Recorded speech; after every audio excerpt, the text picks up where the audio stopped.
In 1945, during the final days of World War II, a Zero fighter lands on Odo, the island with the repair base for kamikaze planes.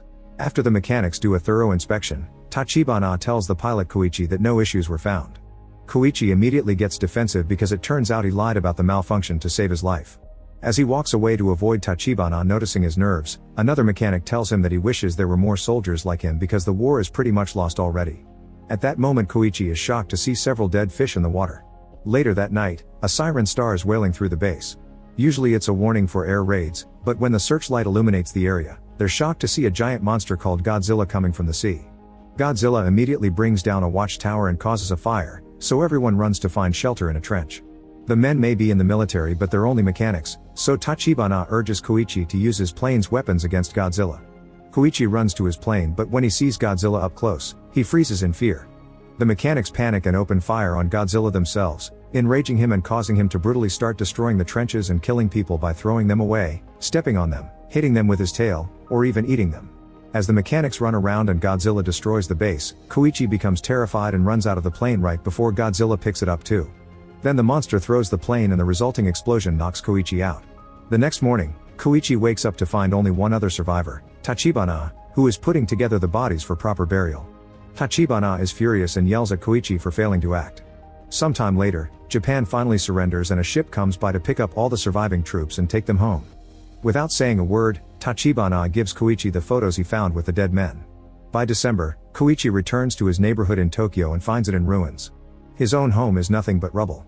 Koichi starts suffering survivor's guilt and wonders if he could have done something. His neighbor Sumiko sees him and remembers he was supposed to be a kamikaze pilot, so she yells at him for his cowardice. She's lost all of her children to the American bombings and tells him that his parents are dead as well.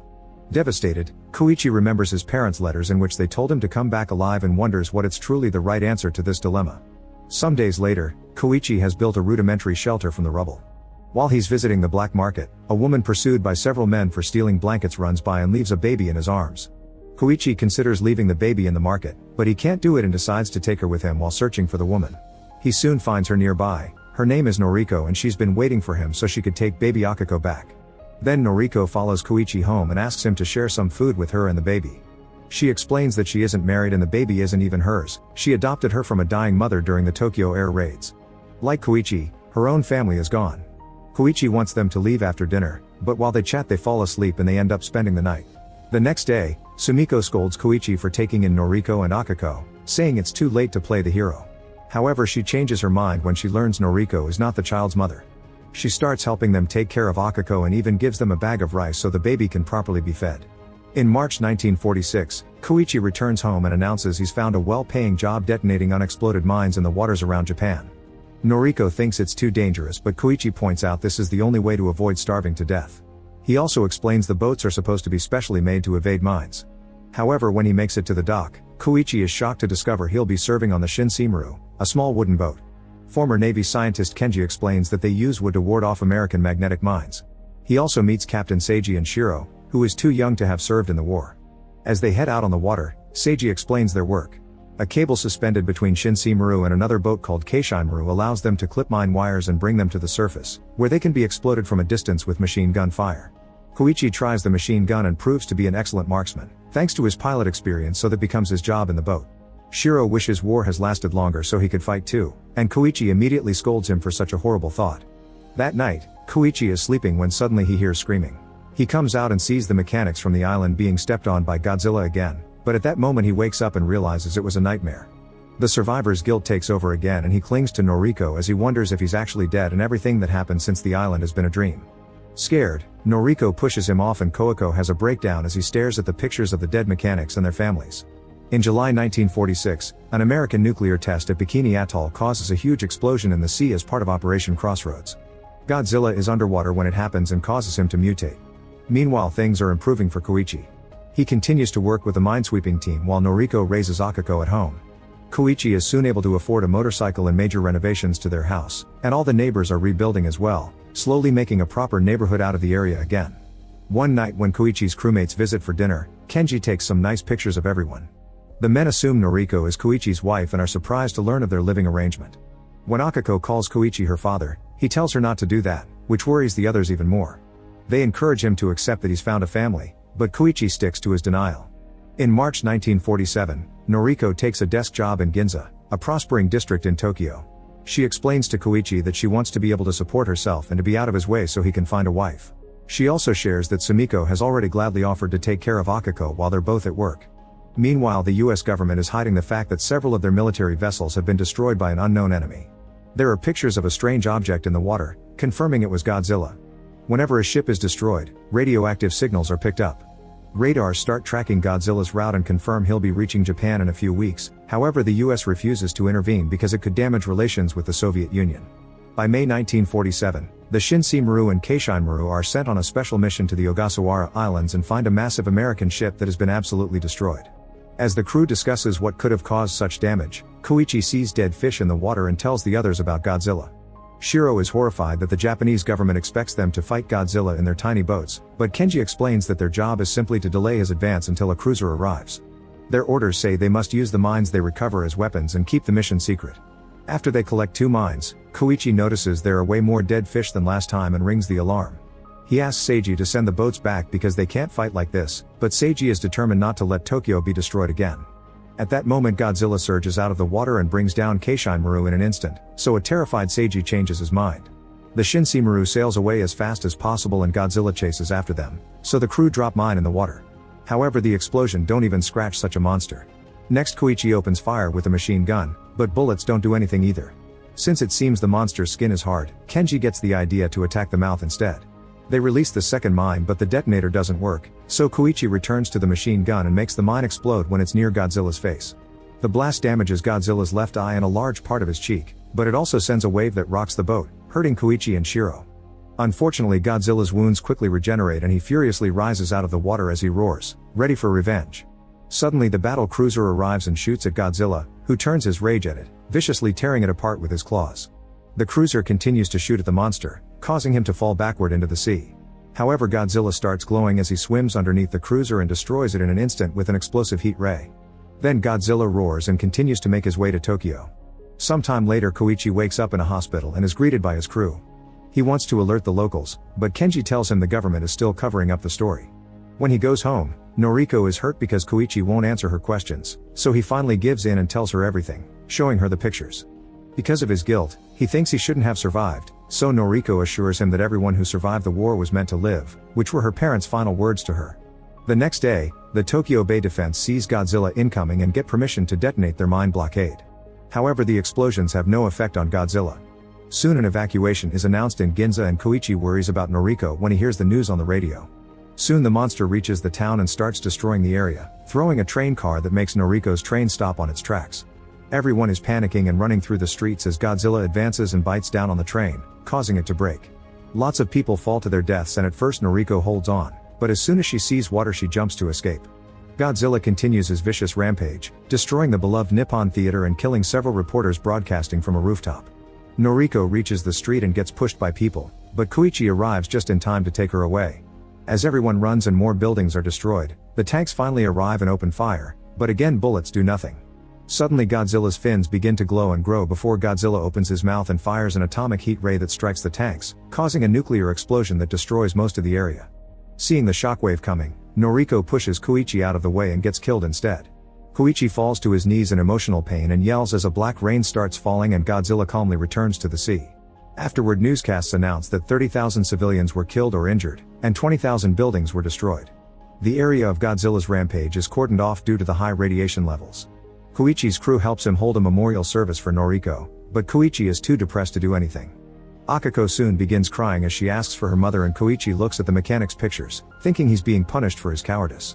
Kenji informs him that a group of private citizens is making a plan to destroy Godzilla and invites him to the meeting. Sometime later, Koichi attends the meeting with Shiro, Seiji, and many former Navy soldiers. A captain explains that Japan has negotiated the return of 4 destroyers, but sadly they'll be stripped of their weapons. Kenji then explains his idea: they should lure Godzilla above the deepest part of Sagami Bay and tie canisters of Freon gas to him. This would lower the water's buoyancy and forcibly sink Godzilla to a depth of 1,500 meters, crushing him with a sudden pressure change. Koichi asks if this will kill Godzilla for sure, but Kenji can't guarantee it, so Koichi tries to leave.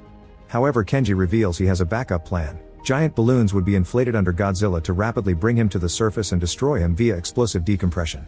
After a demonstration in the garden, some people are still not convinced and just leave, however most of the group stays and agrees to work together to save their country.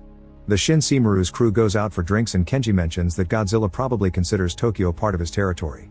To lure the monster to the trap point, he plans to use acoustic minesweepers to play recordings of his roar.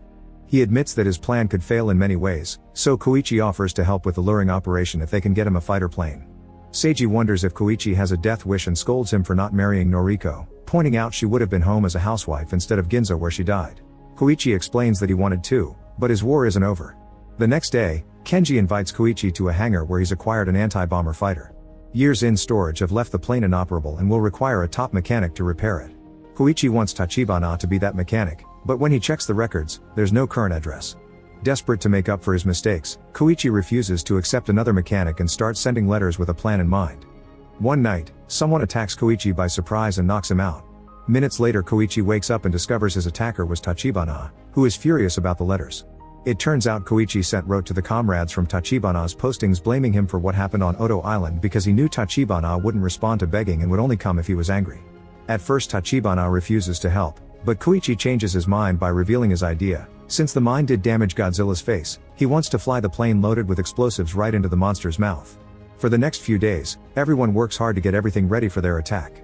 One night, radiation detecting buoys indicate that Godzilla will arrive in less than a day. Kenji shares their route on a map and orders the volunteers to spend the night with their families. After the meeting, Kenji and Seiji tell Shiro, who is still injured, that he'll be staying home tomorrow.